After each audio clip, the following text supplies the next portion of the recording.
Halo semuanya, selamat datang di sesi explainer kita kali ini.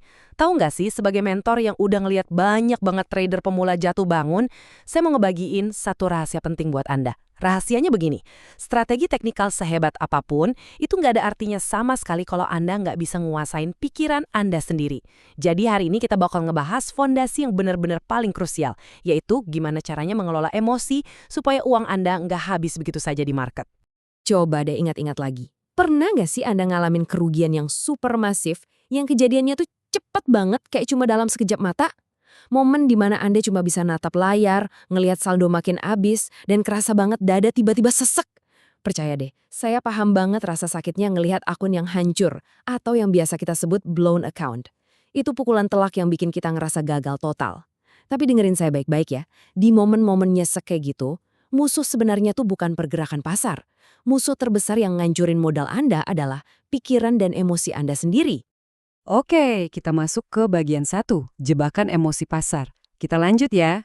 Sebelum bisa menang, kita harus kenal dulu medan perangnya kan? Nah, ini ngebawa kita ke definisi sebenarnya dari psikologi trading. Simpelnya begini, ini tuh soal gimana kemampuan Anda ngelola emosi dan mental, supaya tetap disiplin sama rencana awal. Walaupun nih, grafik di layar lagi bergerak liar dan market lagi benar-benar kacau. Kekuatan psikologis inilah yang bakal jadi penentu mutlak. Ini loh garis pembatas antara trader yang bisa bertahan jangka panjang sama trader yang cepat banget bangkrut. Sekarang kita bedah dua musuh bebuyutan yang paling sering nyabotase kita. Pertama FOMO, kedua keserakahan atau greed. FOMO atau fear of missing out itu rasa takut ketinggalan kereta. Bayangin Anda ngelihat harga lagi naik kencang banget, terus rasa panik mulai muncul dan Anda langsung lompat masuk gitu aja tanpa analisis. Cuma karena takut nggak kebagian cuan. Hasilnya apa? Seringnya sih malah beli di harga pucuk. Nah beda lagi sama keserakahan, ini kejadian pas Anda sebenarnya udah cuan. Harusnya profit diamankan dong, malah pengen dapat lebih banyak lagi. Lupa deh buat take profit, tiba-tiba harga berbalik arah. Keuntungan yang udah di depan mata seketika berubah jadi kerugian. Nyesek kan? Lanjut ke bagian 2, bencana balas dendam. Ini yang paling bahaya. Kalau FOMO sama greed tadi ibarat pencuri yang ngambil uang Anda pelan-pelan, nah yang satu ini tuh ibarat bom waktu. Ini jebakan psikologis paling mematikan, revenge trading. Saya punya cerita nyata dari mantan murid saya saat emosinya benar-benar diuji. Di menit ke-0, dia baru aja loss. Terus, cuma selang 5 menit, rasa sedihnya berubah jadi marah. Logikanya langsung hilang. Merasa market itu berutang sama dia. Di menit ke-10, dia mulai buka posisi ngasal pakai lot raksasa. Benar-benar langkah putus asa. Dan tragisnya, dalam waktu 60 menit aja, lubangnya makin dalam dan boom! Seluruh modal di akunnya habis tanpa sisa.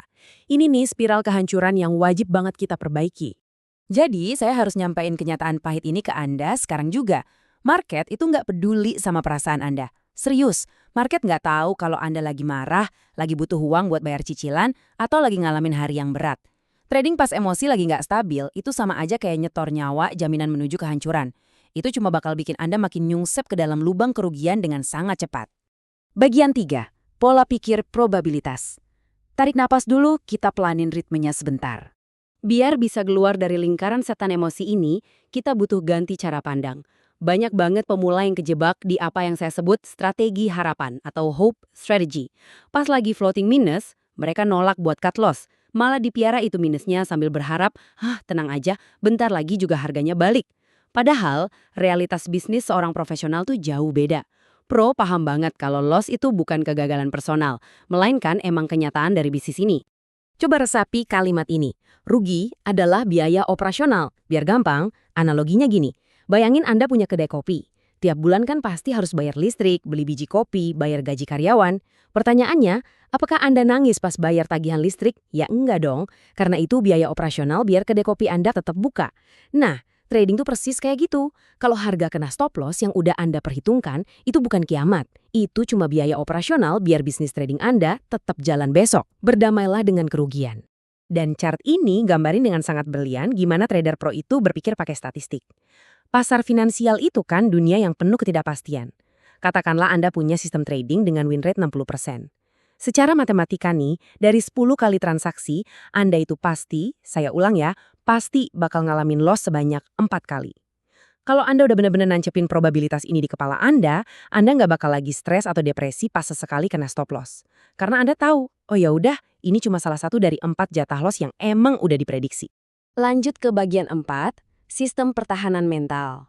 Setelah kita paham loss itu bagian dari permainan, gimana cara kita melindungi diri? Nah, psikologi yang tangguh itu akarnya ada di sistem yang jelas. Anda wajib disiplin sama trading plan. Kalau nggak punya plan kapan masuk dan kapan keluar, Anda bakal gampang banget disetir sama panik. Ingat pepatah emas ini, plan the trade and trade the plan. Rencanakan trading Anda dan jalankan rencana itu. Kalau sistem Anda bilang jangan masuk, ya jangan masuk, walaupun berita di luar sana kelihatannya menggoda banget. Selain disiplin sistem, ada 2 aturan mutlak soal risiko keuangan demi menjaga kewarasan Anda. Pertama, soal modal. Pakailah modal dingin. Jangan pernah sekalipun kepikiran pakai uang panas, kayak uang sewa rumah, apalagi uang sekolah anak.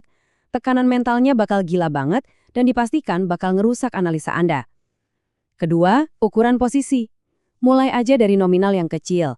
Nggak usah langsung all in mempertaruhkan segalanya. Pakai nominal yang, seandainya uang itu hilang hari ini pun, Anda masih tetap bisa tidur nyenyak nanti malam. Coba perhatiin angka 1 yang gede banget ini. Kenapa harus 1? Karena tanpa disiplin manajemen resiko yang ketat, Anda cuma butuh 1 transaksi buruk. Cuma 1 transaksi aja tanpa stop loss buat ngilangin semua profit yang udah Anda kumpulin capek-capek. Anggap aja stop loss itu sabuk pengaman Anda.